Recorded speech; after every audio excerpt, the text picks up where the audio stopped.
আসসালামু আলাইকুম বন্ধুরা, কেমন আছেন? আশা করি ভালোই আছেন। আমি আবারও আপনাদের সামনে হাজির হলাম আমাদের আরেকজন স্টুডেন্ট নিয়ে, অনেক ওয়েল্ডিং টেকনিক্যাল ট্রেনিং সেন্টার থেকে। তো আমি মাহবুব বলছি। আজকে আমাদের যে স্টুডেন্ট ওর নাম হলো এমরান। তো ওর যে এখানে যে কোর্সের যে বিষয়গুলো ছিল, সময়সীমা ছিল, এগুলো আসলে কমপ্লিট হয়ে গেছে। তাই আমরা আজকে আপনাদের জন্য আরেকটা ভিডিও আপলোড করব। তবে অন্য ছাত্রদের থেকে ভিন্ন একটা বিষয় নিয়ে উপস্থিত হব আপনাদের সামনে। তো মূলত আজকে আপনাদেরকে যে ভিডিওটা আপলোড করব, আমাদের যে ছাত্রদেরকে আমরা কিভাবে যে বেকিং সিরামিক জব প্রিপারেশন করতে হবে এবং ওয়েল্ড করতে হবে, তো সেই বিষয়গুলো আজকে আমার ছাত্র নিজেই আপনাদেরকে দেখাবে। তো এই জন্যে আপনারা অবশ্যই আমার ভিডিওর সাথে থাকবেন এবং আমার চ্যানেলটা সাবস্ক্রাইব করবেন। তো বন্ধুরা, আমাদের প্রথমেই আমরা আমাদের বন্ধুর সাথে পরিচয় হব। আসসালামু আলাইকুম। আমি অনেক ওয়েল্ডিং ট্রেনিং সেন্টার থেকে বলছি। আমি আমার বাসা টাঙ্গাইল। আমি এখানে টাঙ্গাইল থেকে আসছি। আমি প্রথমত এই ইউটিউবে ভিডিও দেখার মাধ্যমে এই সেন্টারে আসি। আসার পরে আমি আরও কয়েকটি সেন্টার পরিদর্শন করে এই সেন্টারটা আমার অন্যরকম লাগে। মানে কয়েকটি সেন্টার ঘোরার পরে এই সেন্টারের পরিবেশ খুবই ভালো, সবসময় পরিষ্কার থাকে। আমাদের একজন টিচার প্রতিদিন সকালে আমাদেরকে থিওরিক্যাল ক্লাস করায়। থিওরিক্যালের পাশাপাশি তারপরে আমাদেরকে প্র্যাকটিক্যালে এনে স্টেট বিটের মাধ্যমে আমি করেছি SMAW, SCAW এই দুইটি কোর্স সম্পূর্ণ করেছি। আমাদের প্রথমে SMAW স্টেট বিট থেকে 4G পর্যন্ত শেখানো হয়েছে। তারপরে আমাকে MIT-তে 1G থেকে 4G পর্যন্ত কমপ্লিট করা হয়েছে।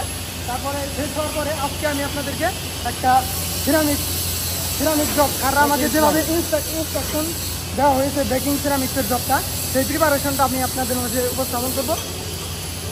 তো বন্ধুরা, আসুন আমাদের যে ছাত্র ওনারা কীভাবে আমাদের যে একটা সিরামিক জব প্রিপারেট করতে হয় সেই বিষয়টা আমরা আজকে দেখবো এই ভিডিওর মাধ্যমে, এবং এই ভিডিওর মাধ্যমে আমরা শিখবো। দেখো, প্রথমত আমাদের এই জবটা কীভাবে তৈরি করলো। এই জবটা প্রথমে আমরা দুইটি প্লেট নিয়েছি। প্লেট নেওয়ার পরে এই দুইটি প্লেট 60 ডিগ্রি অ্যাঙ্গেলে বেভেল করতে হয়েছে। বেভেল করার পর আমরা এই হ্যান্ডবোর্ডটা করো, দেখো, হাতে দেখো, 60 ডিগ্রি অ্যাঙ্গেলে বেভেল করার পর আমরা এই জবটি ক্লিন করেছি। ক্লিন করার পর আমরা এই জবের মূলত বিষয় হলো যে প্রথমে দুইটা প্লেট নিচ্ছ, তাই না? এরপরে এটা কি ভেবেল করছো প্রোটোকল কাটিং এর মাধ্যমে 60 ডিগ্রি, তাই না? আচ্ছা, এখানে যে রোড গ্যাপ, কত রোড গ্যাপ দিছো? এখানে রুট গ্যাপ দিয়েছি 6 মিলিমিটার। 6 মিলি। আচ্ছা, 6 মিলিমিটার যদি দিয়ে থাকো, এই দুপাশে কি লাগাইছো? রানার প্লেট, তাই না? দুইটা রানার প্লেট দিয়ে 6 মিলিমিটার কি রোড গ্যাপের মাধ্যমে এটা ফিট আপ করছো, তাই না? আচ্ছা, তাহলে বোথ সাইড দেখাও আমাদেরকে কিভাবে করতে হবে ফিট আপটা। প্রথমত কি দুইটা রানার প্লেট সুন্দর করে টাকিং দিয়ে বরাবর কি রোড গ্যাপ তৈরি করতে হবে, তাই না? আচ্ছা, ঠিক আছে। তো ওদিকে দেখাও, মানে এইভাবে ক্লিন করলে সুন্দর হবে জবটা, তাই না? জি স্যার। আচ্ছা, তো এখন আমাদের যে অ্যাকচুয়ালি যে আমরা যে এখানে যে সিরামিকের যে ইয়েটা স্টিকটা, এটা আমরা লাগাবো। তো কীভাবে লাগাবো আমাদেরকে একটু দেখাও।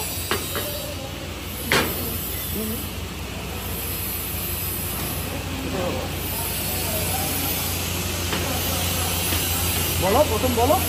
সিরামিকটা দুই পাশে খুলে নিতে হবে। খুলে নেওয়ার পরে আমাদের এখানে সমপরিমাণ দুই পাশে সমান রেখে এটা এই পাশে পিছন ধরতে হবে। ধরার পর এটা খাড়া করতে হবে, মানে ঘুরিয়ে দেখতে হবে এটা মাঝখানে আছে নাকি। এটা মানে আমাদের এখানে যে সিরামিকের ভিতরে যে দাগটা দেওয়া আছে, এটা কি আমাদেরকে মূলত দুইটা প্লেটের মাঝখানে সেন্টারে দিতে হবে, তাই না? জি স্যার। আচ্ছা, ঠিক আছে, গুড। হ্যাঁ, ঠিক আছে, কি করো। এরপরে কি করতে হবে? এরপর এটা ঘুরিয়ে এটা যেন কোনোভাবে নড়ে না যায়, সেটা আমাদের খেয়াল রাখতে হবে। তারপর আমাদের এই যেটা এই পাশ থেকে এটা খুলে নিতে হবে।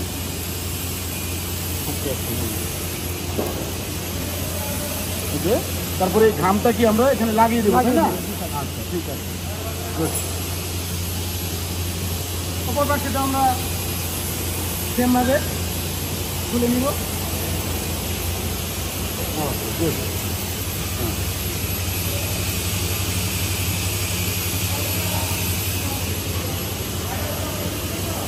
ঠিক, গুড। এখানে আমরা বেসিক্যালি আমরা কি করতে হবে, এই ঘামটা ভালো করে লাগাতে হবে যেন ছুটে না যায়, তাই না?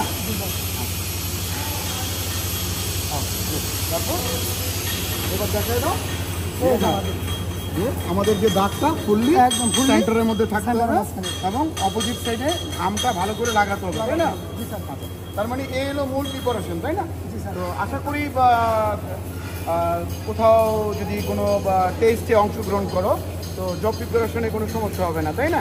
জি স্যার। আচ্ছা, তো ঠিক আছে বন্ধুরা, অবশ্যই আমরা যে জব প্রিপারেশন আপনাদেরকে বিষয়টা দেখালাম তার মধ্যে অ্যাকচুয়ালি আমরা যদি এইভাবে জব করি তাহলে জব প্রিপারেশন করি তাহলে কিন্তু আমাদের ওয়েল্ডিংও কিন্তু সুন্দর হবে।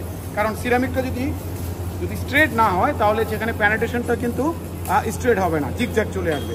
সো আমরা সবসময় লক্ষ্য রাখবো যে এই সিরামিকটা যেন একদম সেন্টারে যে দাগটা ওইভাবে থাকে।